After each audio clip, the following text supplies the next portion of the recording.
বিসমিল্লাহির রহমানির রহিম। আসসালামু আলাইকুম। দেশ এবং দেশের বাইরে যে যেখান থেকে আজকে আমার এই ব্লগটি দেখছেন, আশা করি আল্লাহর রহমতে সবাই ভালো আছেন। আলহামদুলিল্লাহ, আমরাও ভালো আছি। আজ আমি ঈদের পরের দিনের একটি ব্লগ নিয়ে আপনাদের মাঝে হাজির হয়েছি। তো এই ব্লগটি শুরু করেছিলাম ঈদের পরের দিনে সকাল থেকেই। তো সকালে ঘুম থেকে উঠে ফ্রেশ হয়ে এখন আমি কিছু প্লেট বের করে নিচ্ছি প্যাকেট থেকে।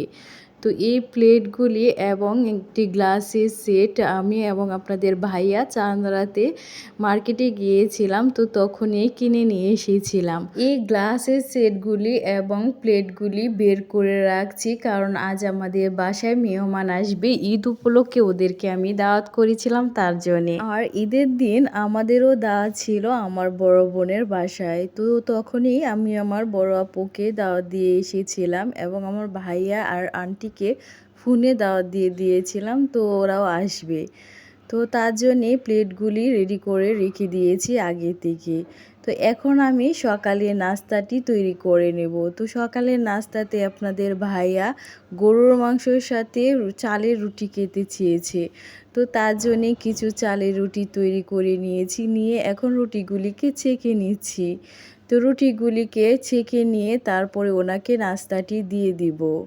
তো প্রতিদিনের মতো আজকেও আপনাদের কাছে আমার একটি রিকোয়েস্ট, আমার এই ব্লগটি যদি প্রথম থেকে শেষ পর্যন্ত থেকে সামান্যতম পরিমাণের ভালো লেগে থাকে, তাহলে প্লিজ একটি লাইক এবং সাবস্ক্রাইব করবেন। আর কমেন্ট বক্সে অবশ্যই আপনাদের মূল্যবান মতামতটি জানিয়ে আমার পাশে থাকবেন। তো সবগুলি রুটি ছেঁকে নিয়েছি, নিয়ে এখন আপনাদের ভাইয়াকে নাস্তাটি দিয়ে দিব। তো উনি নাস্তাটি করে নেবে।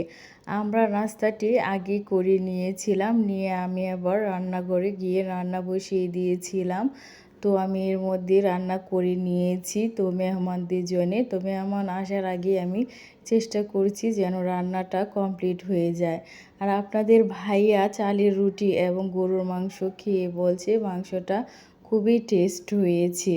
তো এই গরুর মাংসটা আমি রাত্রিবেলায় রান্না করে রেখে দিয়েছিলাম, কারণ গরুর মাংস রান্না করতে টাইম বেশি লাগে।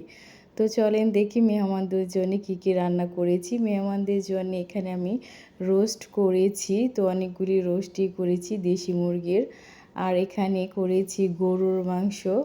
তো এই গরুর মাংসটা আমি রাত্রেই রান্না করে রেখে দিয়েছিলাম। আর রান্না করেছি মাসকলাইয়ের ডাল, এটা দিয়ে রান্না করেছি বড় মাছের মাথা দিয়ে।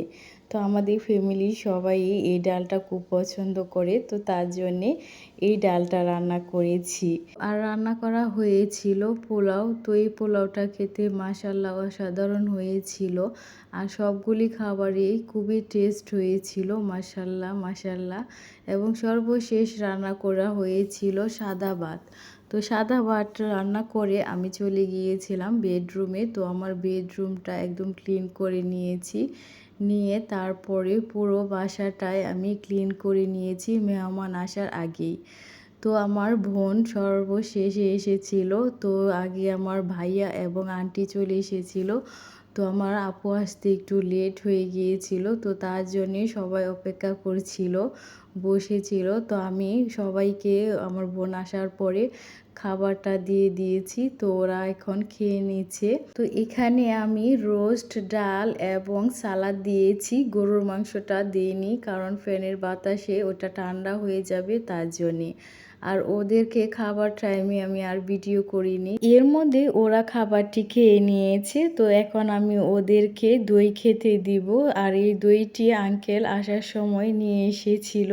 তো দইয়ের টেস্টটা অসাধারণ ছিল, আমার কাছে খুবই ভালো লেগেছে খেতে। আর গরমের টাইমে দই খেতে বেশি ভালো লাগে। তো আজ ভিডিওটি এখানেই শেষ করছি। সবাই ভালো থাকবেন, সুস্থ থাকবেন এবং আমাদের জন্যও দোয়া করবেন। আল্লাহ হাফেজ।